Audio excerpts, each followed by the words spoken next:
Well, it is time for another SPL weekly recap featuring Finch and Dave. Remember, this is where we write the scripts for each other and then read them for the very first time right here and now. So, That's right. Phase 2, Week 1 in the SPL is finally back. And folks, we had an absolute barn burner to start out the weekend.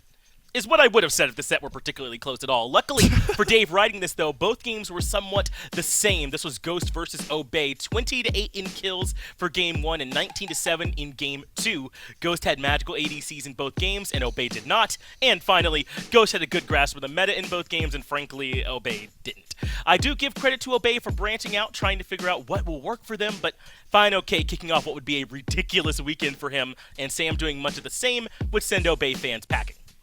Game 1 had a nice double Hecate comp for Ghost with Ola run in mid and Hades in solo for Fine OK because apparently Hades built Hecate as well. The snowball started early here thanks to Twig, Fine, and PBM and were done 25 minutes later. One strangely uncomfortable cheer ad from Dolson later, hashtag use code SMITEMAX, and we're on to Game 2. Game 2 had a nice single Hecate comp for Ghost with Freya in the long lane. The snowball started early here thanks to Sam, PBM, and the old Freya not dying 3 times in lane, and we're done 23 minutes later. Ghost put down Obey easy, and they'll start off their phase in the best way possible, quick and easy, just like Dolson's absolute manhandling of COVID. My God, rear naked choke of COVID over here. Nothing less.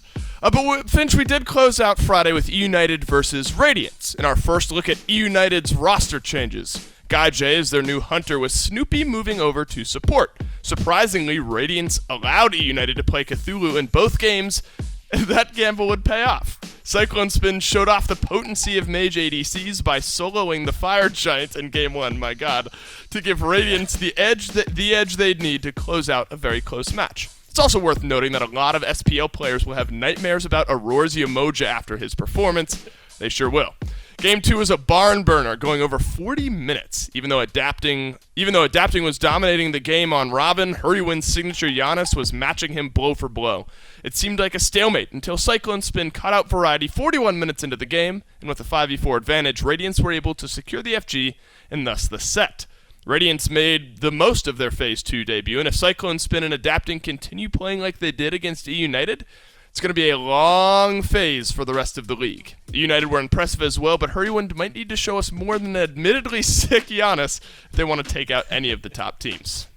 Yeah, let's see what you got for me here on day 2, Dolson. We kicked off Saturday with a battle that at least started somewhat close between the Knights and Space Station. Can the Knights start to find some consistency? Can Space Station make good on the potential of the roster in Phase 2? Can someone help me get in touch with Ariana Grande? Just a few important questions we all had going into this set, all of us. And yeah, if Ariana Grande would like to speak, that's okay with me. Game 1 was easily the most frustrating for the Knights and all PK fans. A relatively low kill game, 9-7 in favor of the winning side, saw Space Station slow play after Cuba was shot out of a cannon for the Knights and found some early kills in the long lane. But if there's anything we've learned, just one early kill on a Freya will not stop the scaling. The Knights actually looked great in this one, but Space Station would not be denied once items came online. Hey, there was a rat support, that was also fun, but, Freya. Out of the pan and into the fire, as Game 2 was less magical ADC and more mid-lane healers. We were graced with Paul for Hell, or Hell for Paul rather, and Afro for Dardes, which is actually a lot of fun to watch for everyone who likes to play Hell or Afro. Jokes aside, though, the healing wasn't overly abundant in this one. Vote had a great game on Jingwei, and Cherio had a strong early game on Robin, and the phase starts off, hand emoji for SSG2. Oh, I don't know if I nailed that. Maybe it's too much linear energy for me there, Dave. Yeah. Chef Kiss emoji is I think what I wrote on there. I don't know. I even messed it up and I wrote the damn thing. We said it time and again, though. Sanguine aren't trying to trick you. They just play the meta better. And that's exactly what we saw on our second set of the day on Saturday when they played the Renegades. Their Game 1 draft might go, gotta remember this, it might go down as the best draft in Smite history. Freya, Persephone, Cthulhu, and Bakasura were all let through by the Renegades, and Sanguine made sure to punish.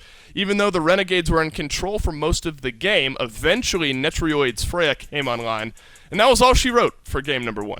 In Game 2, Yarkor showed he can't be allowed to play Cthulhu twice in a row, dominating the laning phase and dismissing all who challenged him. It was a statement set for the number 1 seed from Phase 1, and Sanguine looked poised for another strong phase. Renegades also looked much improved from Phase 1, despite the disappointing 0-2 to finish the set. Venenu showed off a strong Cupid mid, and Awesome Jake continued to flex his warrior support credentials, running the early game on Hercules support. Once this team gets all of its gears aligned, the rest of the SPL better watch out. But that's it for Saturday, Finch.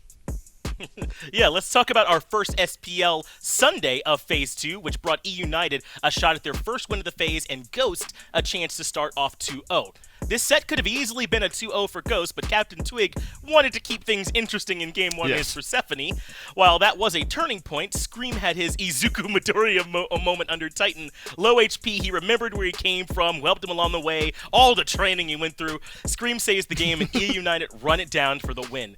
Cthulhu would reign supreme for Fine OK, as well as Mulan in the jungle for Sam in Game 2. You do have to give props to E United for hanging in there for about 40 minutes, but Ghost take us on to Game 3 with some unconventional picks. A true classic awaited us in Game number 3. Classic in the sense that Ghost got every pick it wanted, their play was nearly flawless, and almost the entire team had a great game to the point that only Scream was positive in the kill-to-death conversation.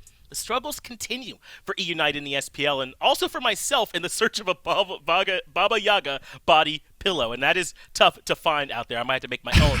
Maybe Dave will have more luck with our final set of the weekend. Yeah, and that was Renegades versus Obey on Sunday, and on paper seemed to be maybe the closest matchup of the week. Even more exciting, we get to see Lasbra's top-tier assassin gameplay up against Sano's tanky warrior playstyle. Apparently, Lasbra had heard all of that and didn't like being compared to the bottom-place team. He went on a rampage. 10-1-8 /line in Game 1, that's on set, and then an equally impressive 8-0-6 performance on Nemesis in Game number 2. He wasn't the only one who popped off either. All of the Renegades played well at different points. In Game 1, Jake was Lasbra's right-hand man, setting the pace early with his signature tier support. In Game 2, it was Venenu who stepped up alongside Lasbra, proving that Hurrywind isn't the only elite Giannis player. All in all, it was a bleak week for the Obey Alliance guys. One where they seemed to be behind on the meta, out of sync in team fights. Just wasn't working for them this weekend. This team struggled in Phase 1, but it's obvious that the individual skill is there. They just need to tighten up their team play and late-game decision-making. Meanwhile, Renegades seem to have renewed focus, which they're absolutely going to need if they want to beat Ghost this week. But that's it. That's Week 1 of Phase 2 of Season 7 of the SPL, as written by Finch and Dave, and then as told by Dave and Finch. It was an absolute blast to recap it. Here's to watching Week number 2.